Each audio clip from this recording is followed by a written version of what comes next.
Good day everyone, my name is Irex Maria Vidulanon and this is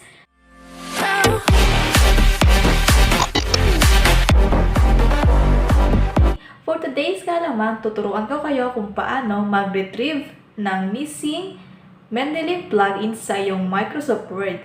So paano? Let's watch till the end. Here I lost my Mendeley software na naka-plugin sa aking Microsoft Word.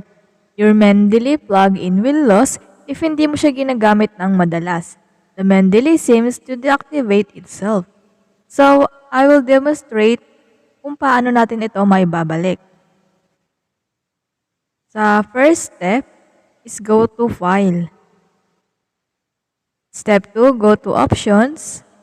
Then click nyo yung Add-ins.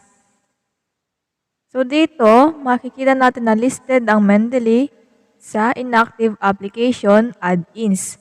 So let us restore it. Click lang natin yung Mendeley.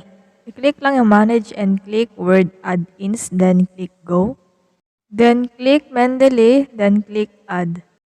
Here as you can see, nagbalik na yung ating Mendeley plugin sa ating Microsoft Word. So let's try to use it again. Here, click Insert Citation, go to Mendeley. Click lang natin yan and then Cite. So here, nabigyan ng citation ng ating phrase sa ating article. You can change the citation format to IE to American Psychological or APA.